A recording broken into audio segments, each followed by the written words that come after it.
Sonia Koskas, bonjour. Bonjour. Vous avez publié aux éditions L'Harmattan pour 500 rials d'or, La fortune de Shra.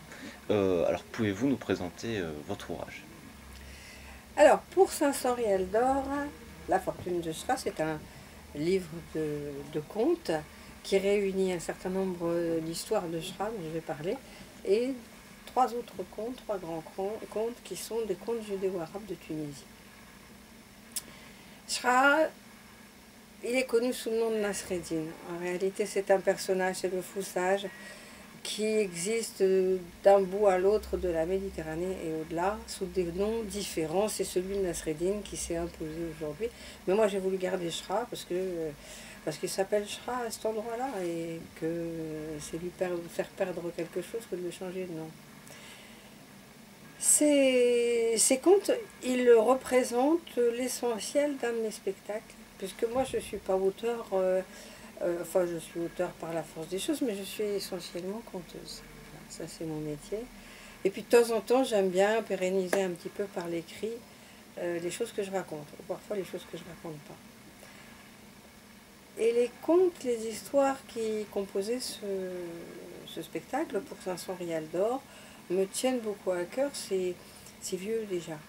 Le spectacle est né en 1999. Alors à l'époque, il était lourd parce que je voulais mettre tout ce qui m'intéressait, que j'avais découvert comme conte judéo-arabe. Puis avec le temps, il s'est écrémé, il a pris, voilà, il a pris la vraie taille et la vraie place et la vraie composition qu'il devait avoir. Et puis il y a quelques temps, voilà, enfin, il y a un moment que je me disais il faudrait quand même l'éditer, et puis voilà, puis ça s'est fait.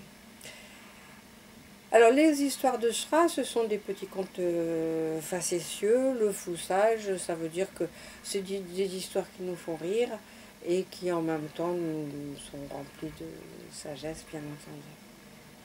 Les trois autres contes sont des grands contes, entre guillemets, parce qu'ils sont beaucoup plus longs.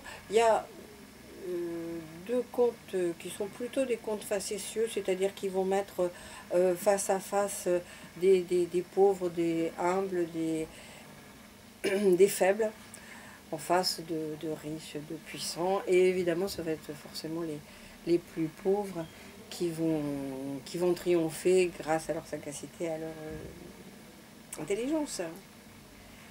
Alors pourquoi ce sont des contes judéo-arabes? Essentiellement parce que ce sont des contes qui ont été rapportés par des juifs. Ce ne sont pas des contes juifs. C'est-à-dire que ce sont pas, il n'y a pas de motif religieux. Voilà, ce ne sont pas des contes religieux. Ce sont des contes qui ont été collectés auprès de juifs qui vivaient en Tunisie. Il est vraisemblable que ces contes aient été racontés également par les autres populations, en particulier la population musulmane, puisque les juifs et les musulmans parlaient la même langue, partageaient énormément de points communs dans leurs habitudes de vie, dans leurs coutumes. Et dans ces contes, d'ailleurs, on voit, il y a un mariage, hein, il y a un mariage dans le troisième de ces contes, l'histoire de la boulangère et du prince Jonathan. Et je me faisais la réflexion que tout le rite est un rite arabe et qui existe chez les juifs, le rite de la Khana. Les gens qui connaissent retrouveront le mariage, tout ça se passe avec cette mariée qui reste pendant des heures, qui est attifée comme une poupée, enfin comme une montagne de bijoux. Voilà, elle reste là, il y a quelqu'un qui ne se marre pas pendant le mariage. Voilà. Ça fait partie des deux communautés. Maintenant, il y a des petits indices qui indiquent peut-être que certains personnages sont des juifs. Par exemple, dans ce grand conte, le prince, qui n'est pas un vrai prince, hein, qui est le fils d'un riche commerçant, elle s'appelle Jonathan. Et Jonathan, ça n'est pas un prénom musulman. Jonathan, c'est un prénom juif.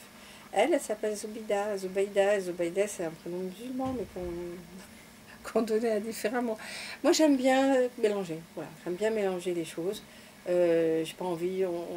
On est trop déjà dans les cases, dans la séparation. J'ai plus envie de rapprocher les gens, mais ça fera pas à venir la paix dans le monde, mais enfin peut-être un tout petit peu.